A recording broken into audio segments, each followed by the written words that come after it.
YS Vivekananda Reddy కూతురు అబద్ధాలని ప్రచారం చేస్తున్నారని, పూర్తి వివరాలు ఆధారాలతో తాను బయటపెడతానంటూ ఇష్టానుసారం బురద జల్లి కేసు విచారణని పక్కదోవ పట్టించేలా సునీత ప్రయత్నాలు చేస్తున్నారంటూ కడప ఎంపీ అవినాష్ రెడ్డి వివరించే ప్రయత్నం చేశారు.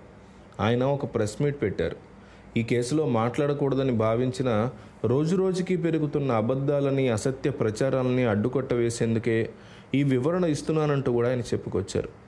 ఆయన వెల్లడించిన అంశాల్లో అత్యంత ముఖ్యమైనటువంటి అంశాలు చూద్దాం.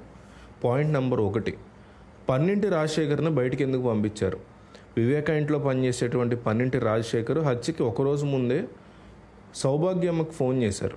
సిబిఐ విచారణలో పన్నింటి రాజశేఖర్ని సుదీర్ఘంగా విచారించారు. లిఖితపూర్వకమైనటువంటి పన్నింటి ఇచ్చిన స్టేట్మెంట్ని అవినాష్ చదివి వినిపించారు. పన్నింటి రాజశేఖర్ని సిబిఐ వాళ్ళు ఇన్వెస్టిగేషన్ చేసినప్పుడు వచ్చిన ప్రశ్నలు, సమాధానాలు ఇలా ఉన్నాయి. సిబిఐ, నెలకి నీకు సెలవు ఎవరు మంజూరు చేశారు? పన్నింటి రాజశేఖర్. నాకు సౌభాగ్యం సెలవు ఇచ్చారు. సిబిఐ, నీవు సెలవు మీద వెళ్ళాలని ఎవరైనా ఒత్తిడి తెచ్చారా? నాకు 2-3 సార్లు సౌభాగ్యమ్మ, నర్రెడ్డి రాజశేఖర రెడ్డి ఫోన్ చేశారు. తక్షణం నువ్వు కాణిపాకం వెళ్ళాలని ఒత్తిడి తెచ్చారు. సరేనా, నేను సెలవు తీసుకున్నా. సునీల్ యాదవ్, ఉమాశంకర్, గంగిరెడ్డి ముగ్గురు కూడా వివేకానంద రెడ్డి చాలా క్లోజు. చనిపోక ముందు వివేకాతో కలిసి ప్రయాణాలు చేసేవారు. వాళ్ళకి వివేక ఎంత సాన్నిధ్యంగా ఉందంటే అంతా కలిసి తరచుగా, అంటే 2-3 రోజులకు ఒకసారి టేబుల్ మీద కూర్చొని భోజనాలు చేసేవారు. 2 రోజుల ముందు కూడా వివేకతో కలిసి బ్రేక్ఫాస్ట్ చేశారు.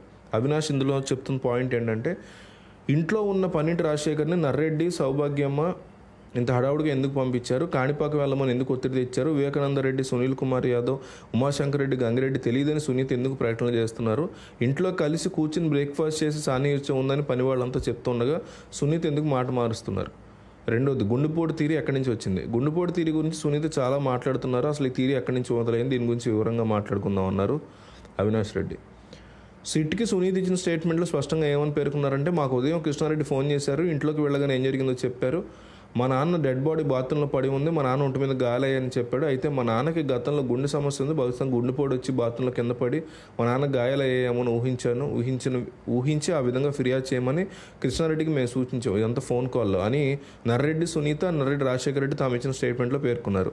ఇది నేను చెప్పిన విషయం కాదు, సిట్కి సునీత ఇచ్చిన స్టేట్మెంట్. అంటే కృష్ణారెడ్డితో ఏమేమి మాట్లాడారో సునీత ఇచ్చిన స్టేట్మెంట్ చూస్తే పూర్తిగా అర్థమవుతుంది. పైగా ఘటన జరిగిన వారం లోపే, అంటే ఆలస్యం కాకుండా బయటకు వచ్చే విషయాలు పక్కాగా ఉంటాయని ఢిల్లీ ప్రెస్ మీట్లో చెప్పింది సునీత. అవినాష్ పాయింట్ ఇక్కడ, గుండెపోటు కాదు శరీరం మీద గాయాలున్న విషయం సునీతకి అందరికంటే ముందే కృష్ణారెడ్డి ఫోన్ చేయగానే తెలిసింది. అయినా సునీత మధ్యాహ్నం వరకు ఈ విషయాన్ని బయటపెట్టలేదు. హైదరాబాద్ నుంచి సునీత, నర్రెడ్డి రాజశేఖర రెడ్డి, సౌభాగ్యమ్మ అంతా బయలుదేరి కలిసి వచ్చారు. అక్కడ లెటర్ ఉందని తెలిసి దాన్ని దాచిపెట్టమని చెప్పి వివేక హత్య గురయ్యాడని విషయాన్ని దాచిపెట్టింది సునీత అంటూ ఇట్లా రకరకాల ఆరోపణలు కూడా చేశారు. గుండెపోటు అన్న తప్పుడు ప్రచారాన్ని ప్రారంభించింది ఎవరు, ఎక్కడి నుంచి మొదలైందనే ఆధారాలను చూస్తే ఎవరికైనా అర్థమవుతుందంటూ కూడా మరొక అంశాన్ని అవినాష్ బయటపెట్టే ప్రయత్నం చేశారు. సునీత లాంటి వాళ్ళు, దస్తగిరి లాంటి వారిని కూడా అప్రూవ్ చేయగలరు. ఇందులో చంద్రబాబు కుట్ర కుతంత్రాలు కావచ్చు. అందులో భాగంగానే పసలేని విమర్శలు, కనికట్టి చేసే అబద్ధాలు ఉన్నాయి. రాజకీయంగా దీన్ని ముడిపెట్టి అవినాష్ లక్ష్యంగా చేసుకుని ఇంత కుట్ర చేస్తారా? గుండెపోటు అని ప్రచారం మొదలుపెట్టిన వాళ్ళు దాన్ని నా మీద రుద్దుతారా? పైగా ఇంటికి వెళ్ళి నేను చెప్పానని ఒత్తిడి తెస్తారా అంటూ వ్యాఖ్యానించారు వైఎస్ అవినాష్ రెడ్డి. సో ఈ విషయం మీద మీ అభిప్రాయాన్ని కామెంట్లో తెలియజేయండి.